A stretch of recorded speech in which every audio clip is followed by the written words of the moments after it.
Hey everybody, Corey from Aquarium Co-op. Today we're visiting Dean's Fish Room, and let's go ahead and get started. So let's just start here. We'll start here.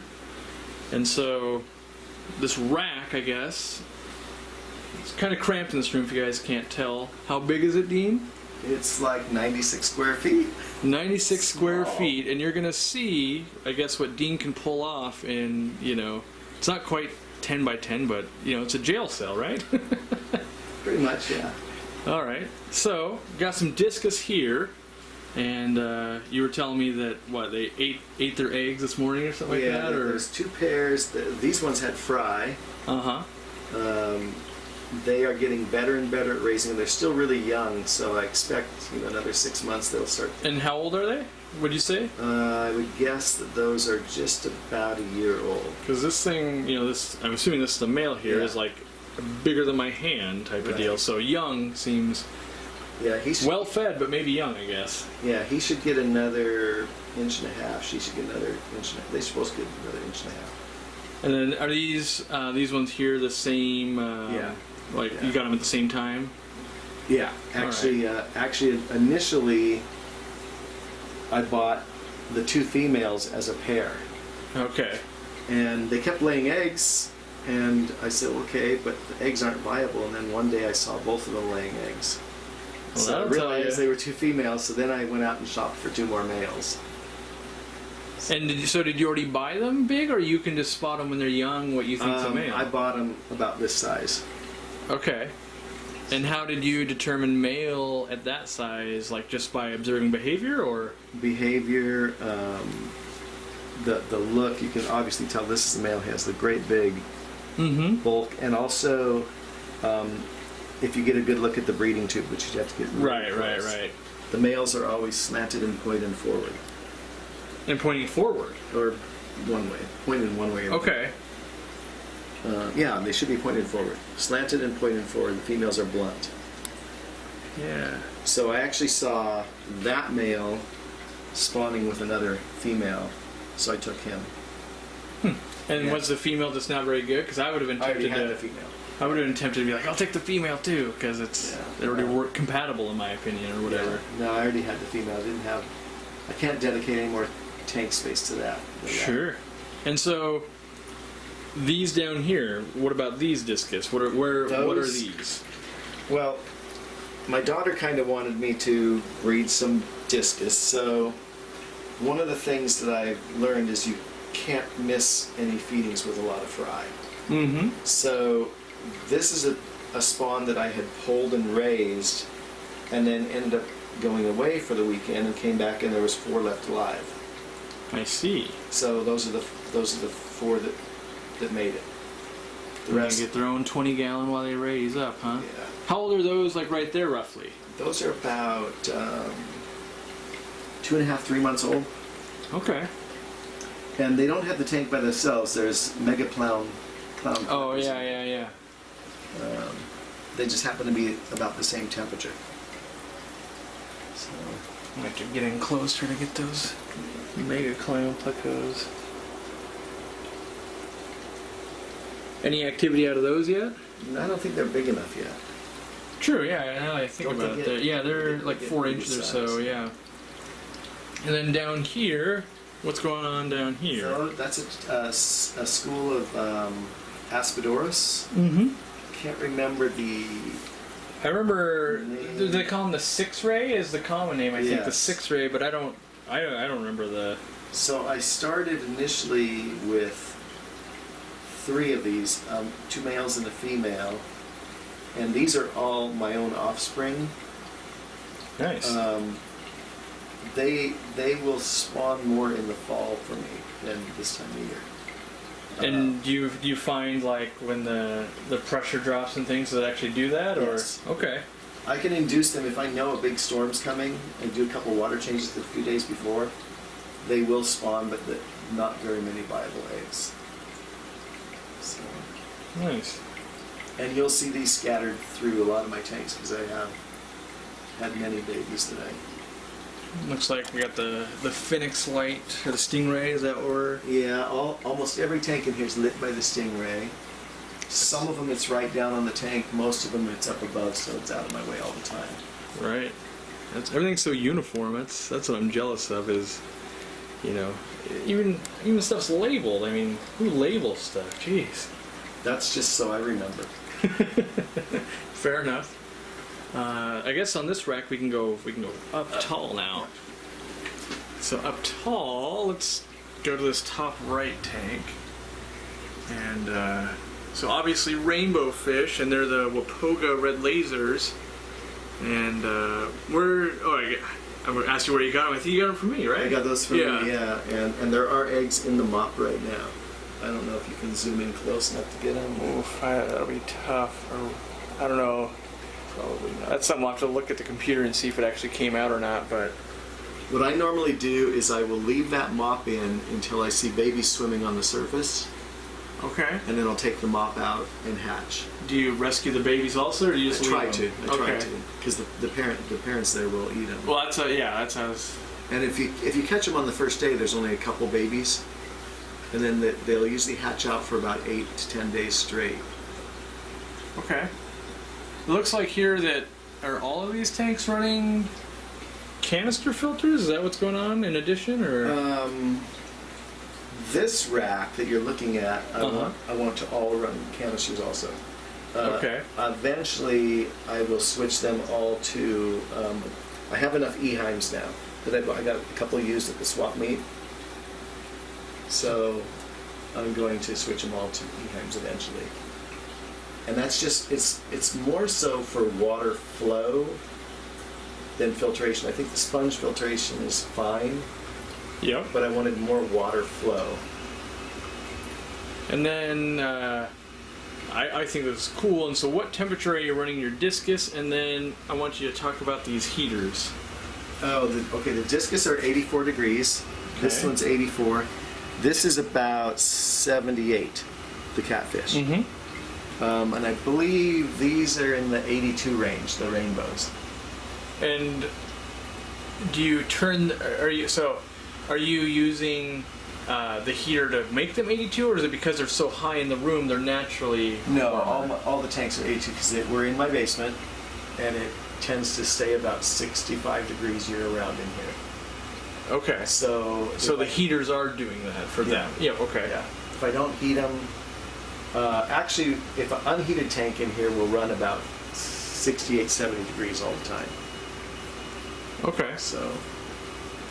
And then next door, looks like you've got the Praecox rainbow, so the sister species. Yeah, those are always one of my favorite ones. Easy to sell, easy to breed. Same thing goes when I see fry on the top. I'll pull the mop, start hatching them.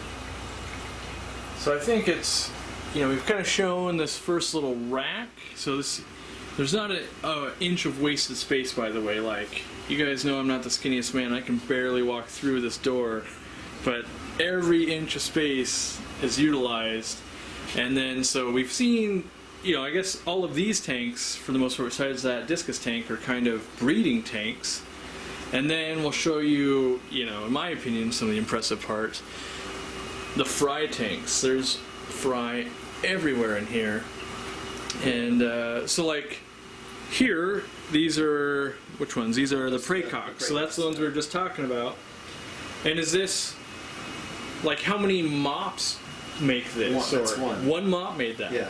But you can see they hatch over a period of about 10 days. Uh-huh. And I would guess at a fish farm, these would be sized and put together at size. So that way they don't outcompete and things like that. But I don't have room to do that, so these will outcompete a little bit.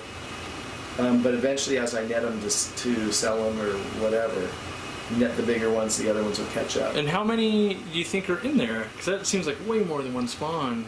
Like I would have guessed like 60, but that seems like way more than what's in there. I would say there's probably near 100 in there, maybe.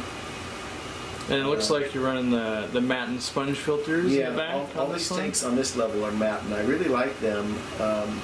The only disadvantage is they create such a current right here because it's spraying forward all the time. Okay.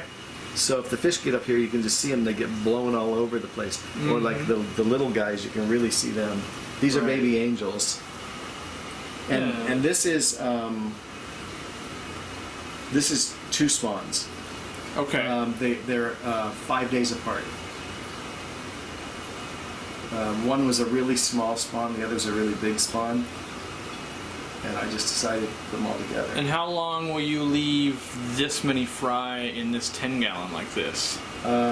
Till they get about this size. They'll outgrow it. There's not as many fry in here, but pea size, they're ready to move. And these are the super red angels? Yes. These are? Yeah. We'll show those on another rack coming up. But yeah, and then, so I guess while we're on this row, here, those are baby rams. There's probably 100 or so in there.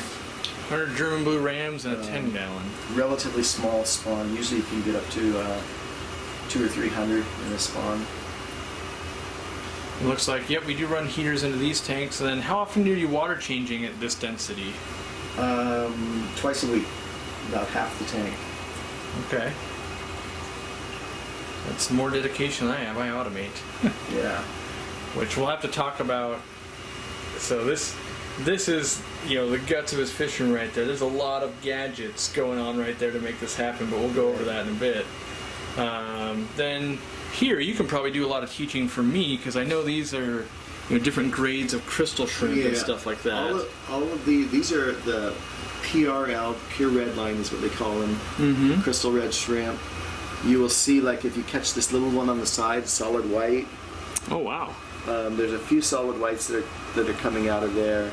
And is solid white more sought after, or much more desirable? I mean, right now. Yeah, I don't know if I've seen a solid white one. Or the ones like the one on the very back there, which just has the red around the head and pretty much a little white dot on the tail. Yeah. These have struggled, but they're just starting to come back now. They haven't produced a lot of females for me, and these are very similar. Just two different tanks that are pretty much the same. So one thing I'm noticing is it appears like you'll let algae grow on the side of these tanks, but not of these, or is it just naturally that? No, it's I only scrape the front. These, every time I move the fry out, I scrub the tank. Wow, that seems like a lot of work. It takes like 30 seconds. Scrub it, let it settle, drain all the water. Okay, because in my mind I was thinking you were taking it to the sink to scrub it out. No, okay. Do it right here. I just use a plastic, like a dish brush. Just scrub it really quick. I drain it all the way. If I'm moving fry from another system, I'll put in 1/3 of their water from that other system, and then they get a 2/3 water change when I fill it back up. And the heaters all plug in, so one switch will turn the whole bank of heaters off. So I can just turn them off. Yeah. At the power strip. Looks like, if we zoom in on these heaters here, looks like they're mostly at 82, 83. Well, this one's 85. Yeah, and actually on the rams, I guess. The numbers aren't super accurate. Oh, calibration, yeah. Yeah, none of them come perfectly calibrated. So. And what do we got going down low? This is my nightmare here. These tanks are on the floor. Yeah, these are. I gotta get down on my hands and knees. I literally have to put a water pump in these to change them, but it's pretty automated. It's ready to go. Just drop it in. Drop it in. Set this in a bucket, or in this case, set it in the drain. Plug it in, and it's draining. It's just a power head. This tank is just a catch-all tank. It's where they're not breeding, they're extra fish, they're extra plants. Yeah, it looks like Rasboras and Danios mostly. Those were dither fish. There's a lot of dwarf cichlids in there that hide. Oh yeah, I can see like one hiding behind that pot back there. Right. There'd be one or two under here. Oh yeah. So it's just, Everything's got to live somewhere, I guess. Yeah, I don't have a lot of room. And that tank's impressive. These are all F1s from wild caught Borelli. Yeah, Apistogramma, yeah. And it's from a certain river drainage. I can't remember the name of it right now, but How many are in there? Because there's a lot. there's about 180 last time when I moved them there was 180. And I've only seen one casualty since I moved them. That's pretty good rates. Yeah, they get probably a twice a week water change too. I just pump it into the bucket. Sure. Yeah, and then we've got, we'll get up here off the floor. Oh, I'm getting too old for the floor tanks. Yeah, me too.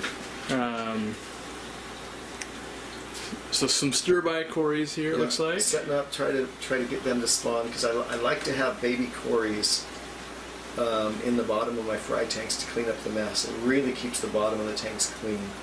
Well, all the tanks, you know, look very clean. Complete opposite of my fish room. I'm the mole master. Right. And then just unlimited female Yeah, pretty much all Apistos? females. There's a couple that had their fins burned off. Like You can see this one. That was in an unfortunate situation that happened for a couple weeks while I was gone. Mm-hmm. But they would still be okay for breeders. Right, because it's not genetic. It's not genetic. Right? Yeah. It was environmental. And then I don't know if these are going to come out. Oh, I can see. She's back under the Yeah, I can see the male. It's just a glare if we can get it on. I don't know if you're going to get to see. Well, I can. Well, there you go. Yeah, zoom in on her. But these are the Pelvichromis, Kribensis, and the Niente, so it's like the yellow form. Yeah. And then, did you say you do have fry out of these or Yeah, not yet? I do have fry of these. Okay, we'll show that. Like the next rack's maybe more amazing than this rack, so we'll save that suspense. Yeah. And then must be in a pair of Apistogramma. Yeah, Caucatoidies, orange flash ones. Oh, there we go, right in that cave. And I'll put this in so you can step up. All right, now we're going to the ceiling. Watch your head. Oh yes, You don't know that's how many times I've whacked it. that's how you got so smart. Is you just whack your head on that. You've accomplished the impossible. There's 4 rows of tanks. Yeah. Like that's everyone's dream, right? Is the 4th row. But Yeah. we did have to get on our knees, and I have to get on a ladder. So. Oh yeah, now I remember what you have up here. Are they out? They are, totally. So these are the Claro plecos. Yeah. And it's interesting, I just switched how that wood was set up yesterday. Yeah? I used to have it just leaning up in the back, and yesterday I decided to lift it up and put it on top of those. And all of a sudden they've been out all the time. Yeah, and they're hanging out underneath it, And one of them looked like it went in one of the spawning caves. yeah, So, there it is. We'll see. See, that's what happens when you put a tank on the ceiling. It gets so dirty like this. I think you can actually see they went poop once. Yeah. Compared to all those other tanks that are immaculate. But the Claro pleco is the true dwarf bristlenose. And you've probably seen those in my fish room as well, but I'm sure Dean will beat me to breeding them because he just puts in way more effort than I do. So, and then using the polycarbonate tops. Yeah, on some tanks. Oh yeah, I didn't realize it. Some run glass. Yeah, down below is glass, and that's. Yeah. If you've seen these knobs before, I stole them from Dean. That's where I learned to grab those knobs. So. Oh, you should show him the dimmer. Oh, okay. Let's see, which is the best one for video? Probably that one. So, These are all the all Finnex. Finnex lights. I cut the cords, so I voided my warranty. And we'll just trace this cord. We can trace it around back and up to this junction box bar here. That looks safe with water. Yeah, it's fine. It's only 12 volts. So half of that's positive, half's negative, and that comes over to here, where a power supply, one power supply that does all of these lights, comes in to the dimmer, and then it goes to the various things. So I can just turn the lights all the way down to off, Yeah. and all the way back up to bright. That's pretty handy. I tend to run them about a little less than halfway. And why is that? I don't like algae, and I'm not really in the plant growing kind of mode here. You're a fish guy, not a plant guy.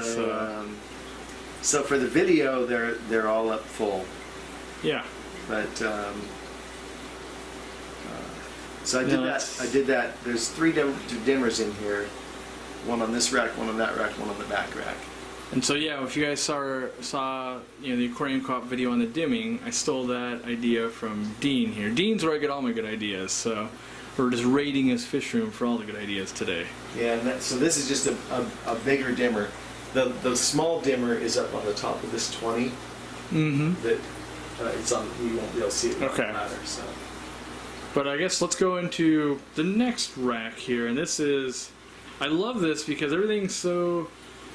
Like every rack has been different so far. Like this one is literally a baking rack.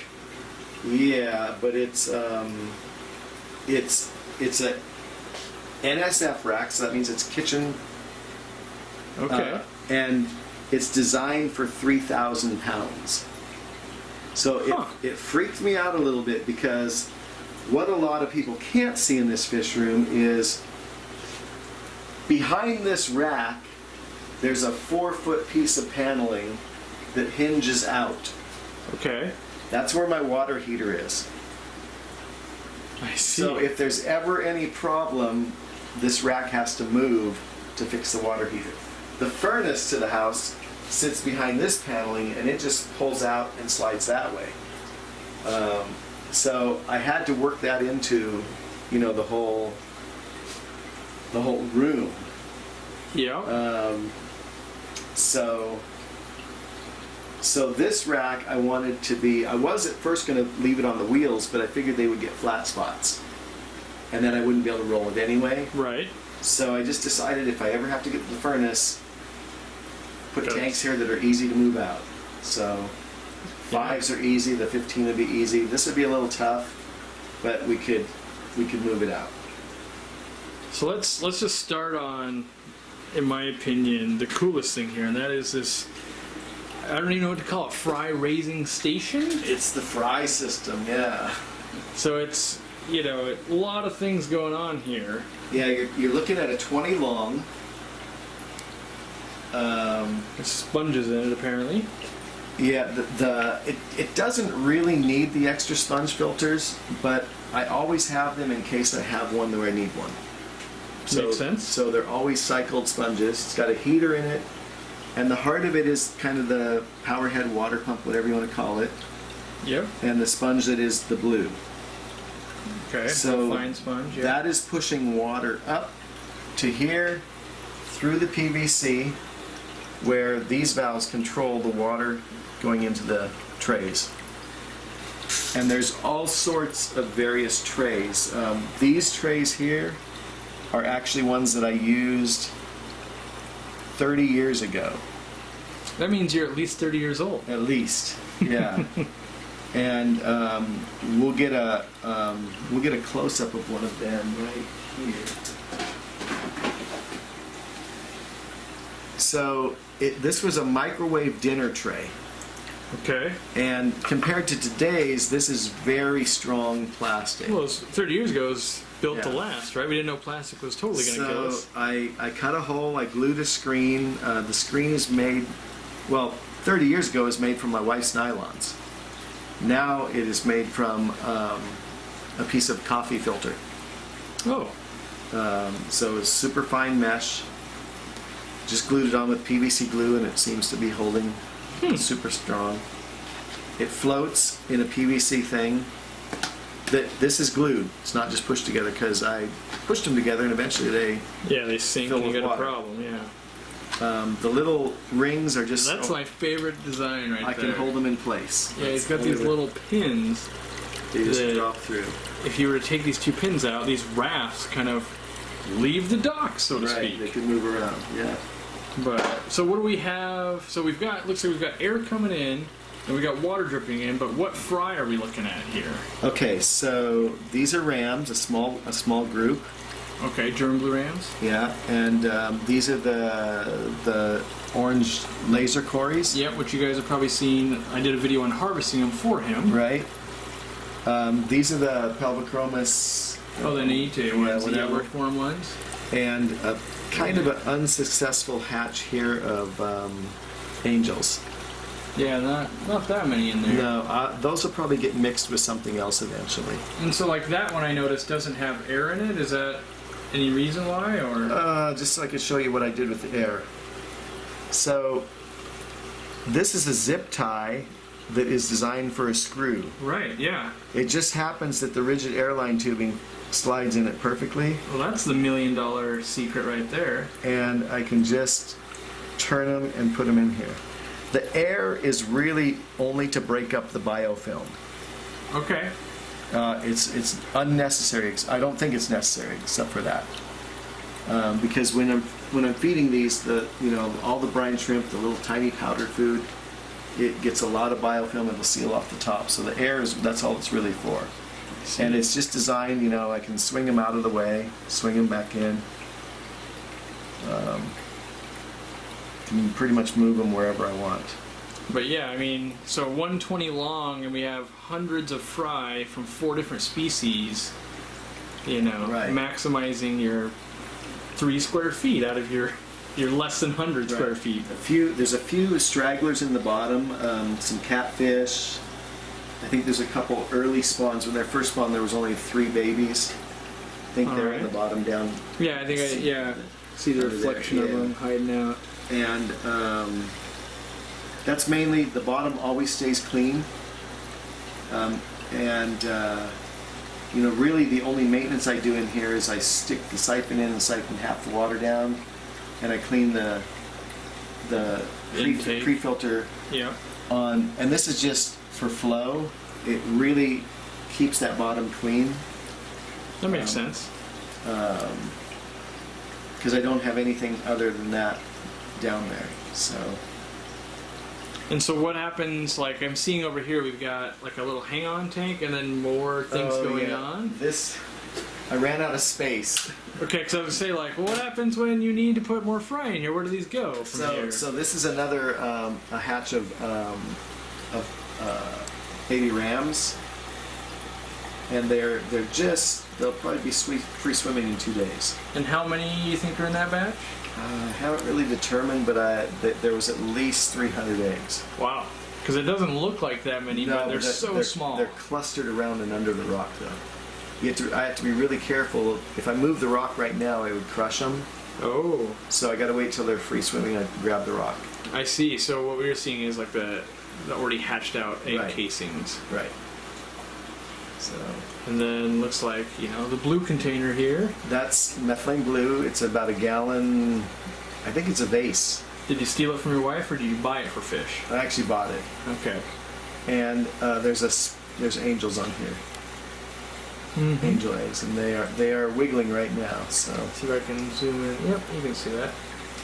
In the back, there's a small batch of angels. It's a lot more of them fungused. We'll get to where I have 4 pairs and kind of determining which pair is the most viable right now. Yeah, because dedicating that much space to that's right. It's half your fish room almost over here. Right. Yeah. Then looks like we've got orange flash in here. Mm-hmm. And then there's some fry in with them. I see that. Will she stay yellow while there's fry in there, or is she ready to breed again? She actually has spawned again before I had a chance to get those fry out. Mm-hmm. And they were cannibalized by the male. Okay. So you can see her picking on those fry because she wants them out of there. And so does that mean one day you're going to get in and remove them then? Oh, you have to soon. Yeah, probably this coming week. I see. And then I have to find a place to put them.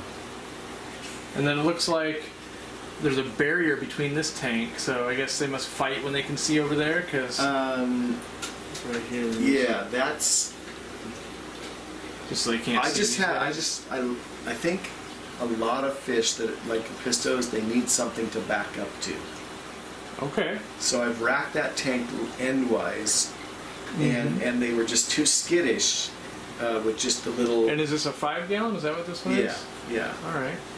So they were just too skittish without that there, and so they calmed down once I got that there. And these are the what? The fire reds? Yes, they're the fire red Agassizzis.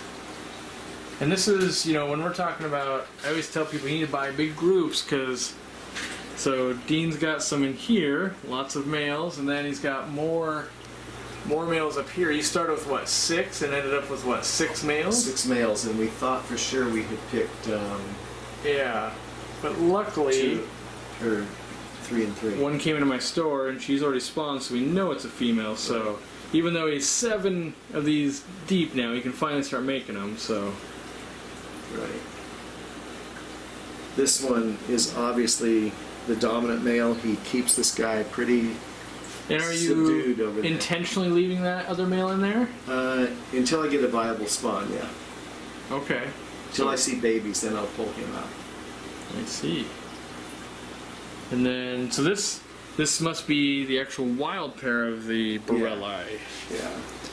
It's so crazy to me. You're spawning stuff in 5 gallons. I'm always too chicken to like, oh, I'm gonna kill them in a 5 gallon. No, they're fine. You get a good sponge filter going in there, they'll be fine. They're definitely wild caught and hiding. But yeah, so that pair spawned 150 of them. And then, oh, up top, I should look at those guys. I haven't even seen these guys. So I'll get on the ladder here. Yeah, oh yeah, the head crusher. So what you have is you have an electric blue female and a German male. And the only reason is because I don't have a lot of room for extra fish in here. So I had a pair of electric blues, but I lost the male. And then I had 3 pairs of the German red and lost 1 female. So I just said, you know what? Those guys are gonna like each other. And have they liked each other yet, or no? Not yet. But you know, eventually those might end up in that tank down on the floor. Yep. And something else will go in there to spawn, or raise, or both. Because I don't have a lot of room for a lot of extra fish to hang out. All right, and there's another rack. So this is, you know, quote unquote, the big rack, and this is where a lot of fish are, because this is where your 40s are. Right. So I guess let's start. Tell me about the red angels over here, because you're giving a lot of space to these red angels. Well, we originally got 12, I believe, and then we had 1 pass away, and we ended up with 5 pairs. It's pretty good odds. Yeah, that's pretty good odds. So, so right now, each pair basically has 10 gallons, but it's shared, and that actually works with angels really well because like this pair here, when Cory gets in there, they'll have eggs, and they're protecting him from the other pair. If I can block the glare. There we go. Yeah. So part of our idea is to get the white out and develop like more of a red or dark orange and black angel. Mm-hmm. At first, none of these pairs were very prolific at all. These are all about, what do you think, about a year now? Maybe maybe a little under a year. Yeah. Yeah. So, but they're gradually getting larger and larger spawns and more prolific, or better hatches. You're gonna have more than you know what to do with here soon. Yeah. And you know, we might end up narrowing it down to, you know, 1 pair here, and or at least 1 tank worth of them. Right. Giving up one of your tanks out of what? How many tanks do you have in here? 20? No, I don't remember. Let's see. There's 5, 10, 11, 12, 13, 14, 15, 18, 19. We're already up to 19. Oh, okay. I guess I forgot all the 10s racked. 25. 35, 36, 37. So 37 tanks in under 100 square feet. Right. Is that a tank every 2 square feet almost, or every 3 square feet? A few of them are headbangers, but life will go on. So, this is a cool tank, obviously. Yeah. There's a lot of money in this tank. There's electric blue rams in there.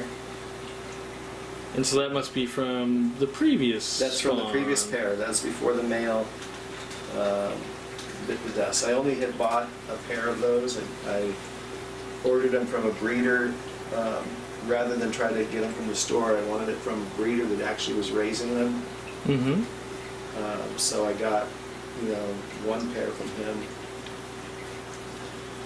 And are you going to use some of these to make more generations? Yes, that'd be good. Yeah. Yeah. And how do you like the intake sponge, the ATI? Pre-filter? Yeah, the pre-filter that's made to do it. It's amazing, actually, Okay. because you can reach in there. Literally, if you just pop it off and take it to the sink to clean it, Mm-hmm. the filter part stays fairly clean. I don't have to do much to that. Nice. And that particular sponge tends to hold the stuff while you're getting it out of the tank. Wow. I would have thought for sure. Unlike this type of sponge, it looks the same. It's made by the same company, but it is different. This is a lot coarser. Doesn't seem like it is, but even this one compared to the 5-inch one, it's different sponge. right. I yeah. can get that out without a cloud in the tank, but this one, it's a mess.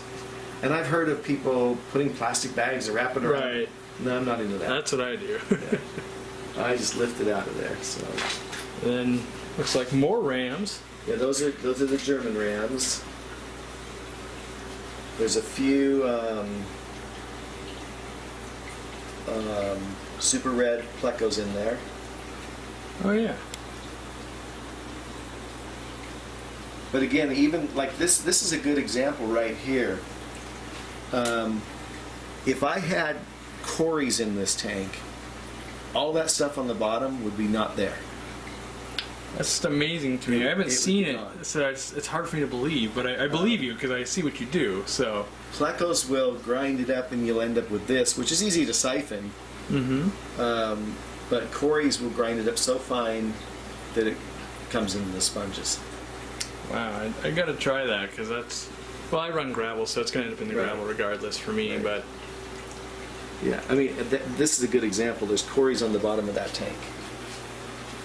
and true enough, there's a little Hardly. bit of dust maybe, but Right. nothing like that physical poop like we see up there. And yeah, dwarf cichlid, not the same dwarf cichlid, but I bet their poop's fairly similar. Yeah, it is.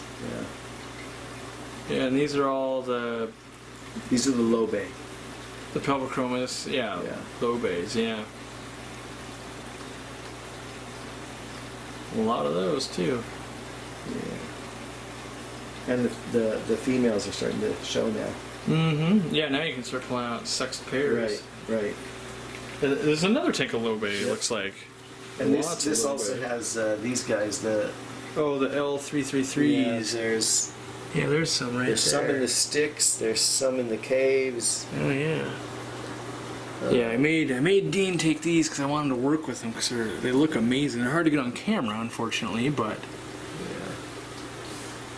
let's see, they're all hiding perfectly. You can only see tails everywhere. You can move that. Maybe they'll move. They're a pretty cool little fish. There we go, right here. Oh yeah. Yeah, they're amazing. They're grown. Yeah, Since quite they a were in my bit. store, Quite yeah. a bit. Yeah. They're definitely. These are the small ones. I think the big ones. There's one under there. I don't know if it's big or not, but. No, Smaller that's a guy. small one. Yeah. I think the big one is in the cave. Okay. And I think he's like the dominant male to be or whatever. Yeah, those guys are amazing. I want you to spawn this badly. Yeah, those are cool fish too. And then it looks like panda cories. Yeah, I think that's what those are. Yeah, they look like pandas. And are those? So do you have those in there because you're going to want to spawn them, or because you want them to grind down the waste for you? Yeah, I actually got those. They were in a smaller fry tank, but they outgrew the fry. Oh. So I probably got those when they were a ½ inch long. There's a cool pleco there. Yeah, that's a 201.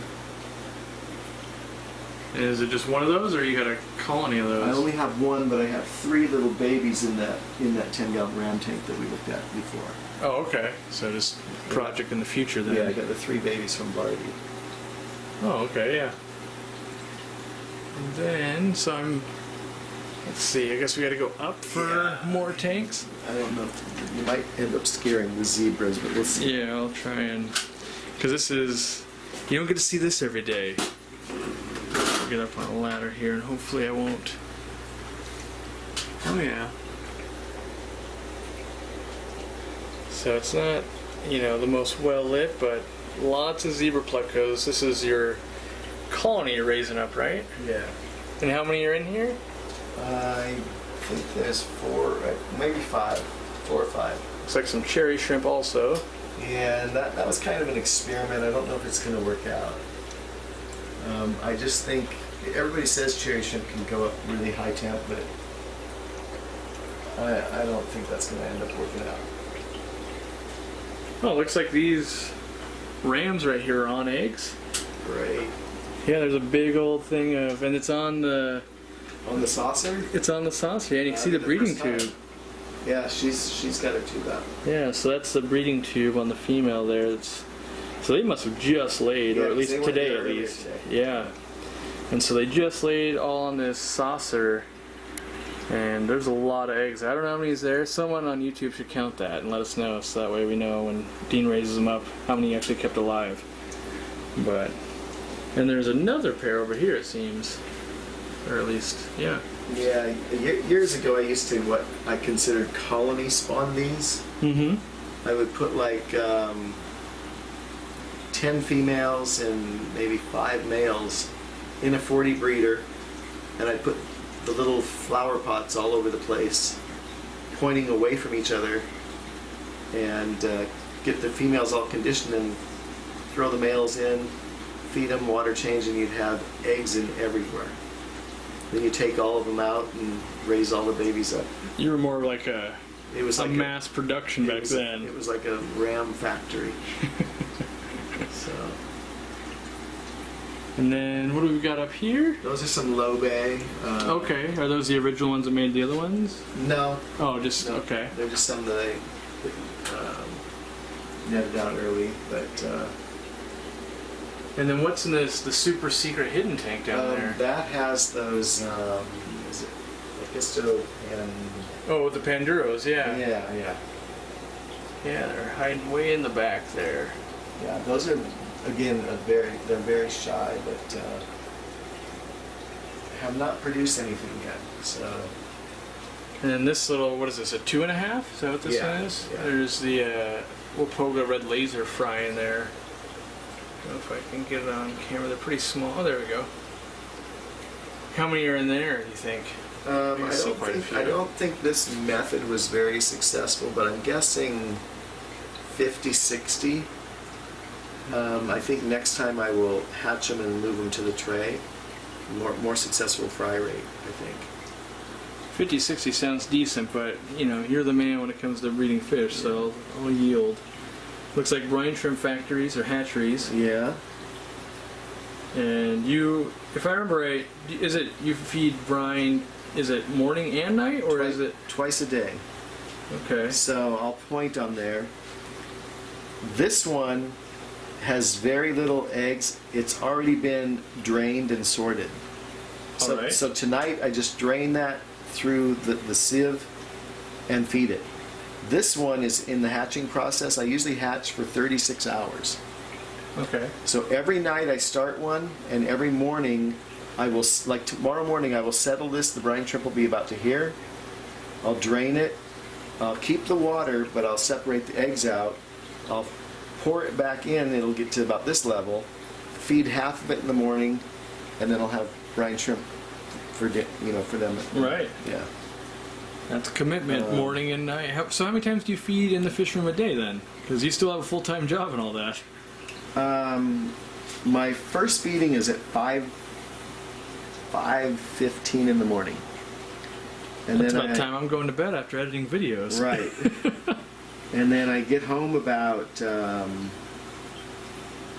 2:33. The fry, I will give dry food. Okay. All of the fry, including these. Sometimes, if it's rainbow fry, I will use dry food and vinegar eels. I found that they work really good for rainbows. To an extent, once I get them on baby brine, they don't get any of the microworms or vinegar eels. All right. And then the last feeding is brine shrimp, and that'll happen about 8 o'clock at night. So. Then I see lots of. I'm going to give myself a plug. Like, even the breeder uses the fertilizer. Yeah. So if you guys, I'll put a link to that if you guys want some of that. And then I see. So this is a question I always like to ask people. So you've got your liquid test kits I see there. How often do you actually test water in here?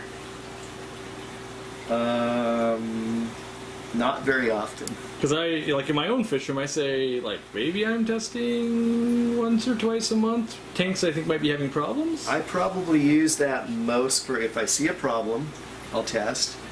And if I get a shipment of fish in, I know it's going to have ammonia in the water, but sometimes I still want to know what the pH is close to. So I know whether I can just net them and move them. So if you were to get fish in the mail, then do you just net and drop them in, or what's your acclimation method? No, I usually get them to temperature. Okay. I think temperature is very important because netting them, dropping them can sometimes shock them. Even though a lot of people do it, temperature I think is one of the keys. And then I will check the pH. If it's anywhere close, then once they're to temperature. Which is like how far off? Say like 6 to 7. That's good. That's Oh, okay. Yeah. But if it's 6 to 8, or because a lot of fish, around the country, a lot of them are at a higher pH than what we're used to here. Right, liquid rock water, or Right. coming out of Florida or Texas, or That's the other thing. If it's super hard, then I might acclimate them really quick, over a half hour. okay. And so that's usually when I use the test kits, or if I see something going wrong. Usually, if something goes wrong, that means something is crashing in the tank. Sure. And sometimes you just have to figure it out. So. Yeah. Let's see. I want to talk about more utilized space, tiny little totes underneath the bottom of these things.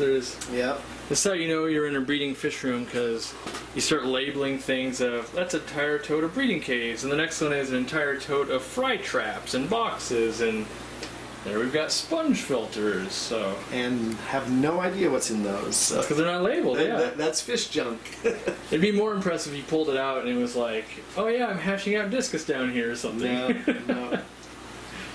I actually thought about using some of that space for growing shrimp or mosses, because they don't need the light. Right. But that might be what happens under there. And then Sure. here, Yeah, you don't have to get on the floor to clean a tank down there yet. But it has to be something that can physically lift the weight of the water. So. And this is the most multi-purpose bucket that's ever been made, I swear. There's a lot going on in this bucket. Huh, so it's an actual water pump that's connected to the float valve. It's not a sump pump, it's a water, like a aquarium pump. Yeah. The reason it's not a sump pump is the level. I needed this to be pretty low, and a sump pump takes another 2 or 3 inches ahead. There we go. So and the sump pump works flawlessly. I could give you a demo. What tanks should we drain? How about the Cory tank? That works good. So we take the lid off, obviously. Now, there's 2 different hoses hooked up. There's a larger diameter, smaller diameter. That just depends on the speed that I want to drain at. Okay. Okay. Usually the larger diameter I'll use on the 40 breeders, the 20s, the smaller on the... There's always water in those hoses. Right, you've told me about this. So, I've never seen it, I've never even seen this happen. So there's always water in the hoses, so I'm going to use the small one to go in here. So I usually come up and I'll kink it, shake a little bit of that water out, pull it out of here. Now there's water in there, stick it in the tank. Obviously there's some air there, right? Yeah. That's going to go right down. That's pretty handy. And then you just got a Siphoning. wand. Yep, just a wand to drain. And there's the sump kicked And the on sump to kicked pump on. the water out. So, you know, I can siphon, I can get the garbage, whatever, catch a fish if I want. And then I kink it.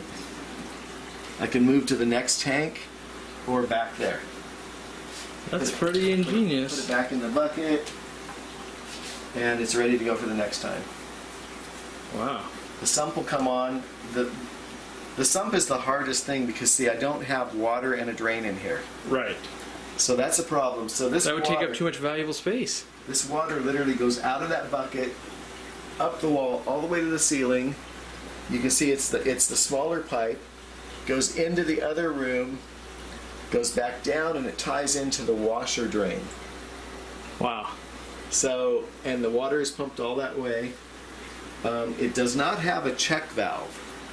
Wow. So when it runs, the only thing that's going to come back is what's in that vertical space of the pipe, Right. which is about a quart. So when the pump comes on, I mean, you can run it manually just by lifting up on the thing. Right. It'll run. It'll click off, and you'll hear some water rush back in. That almost helps you keep the prime on your hoses and stuff, though, because you've always got water in there, too. Right. Yeah. So, and yeah, occasionally I find stuff in the bucket. Sure, that's Shrimp, catfish, babies. a few hundred rams, you know, Yeah. whatever what makes their way into Whatever there. got sucked in. Yeah, that's... I swear this has got to be the most efficient under 100 square feet I've seen so far in a fish room. Like, if I was to do this with mine, this is... Couldn't do it. There'd be so many tanks I couldn't manage them all. Right. Like, you would... Crazy efficient. And you can see other DIY or Quick Tip Tuesday videos. I stole this one from Dean as well. The night lights for his Discus and stuff like that. So you've seen that video. Dean came up with that idea, or at least taught me that. He's taught me a lot of things. Yeah, the whole key behind that is fish are never in total darkness. Rarely. I mean, even in a storm, there's lightning. There's the moon comes back out. So when they're watching fry, having a little ambient light in the room is a good thing. Yeah. Alright, well I think that covers the actual fish room. We might do some other videos on some other stuff, but that's the most efficient 100 square feet you're ever going to see in a fish room. I challenge you to show me something more efficient with more fry and more things spawning than what Dean can do. I can only imagine what Dean was able to accomplish when he had much bigger fish rooms, because is it your smallest fish room you've had? It's tiny. Well, I'm not. I mean, we're basically sitting shoulder to shoulder here, but yes, it is tiny. But I know you've run some big ones, but maybe you had other small ones, because this one's pretty efficient. This is probably the smallest I've ever had set up. All right. So. Well, yeah. So go ahead and put your questions down below. Like, subscribe, check out other videos like this, and I'll try and put some links if we do some other videos, like on how to spawn the rams and things like that, because you probably want to know from a guy who's got hundreds, if not 1,000 rams sitting around, how he does it. So check for that.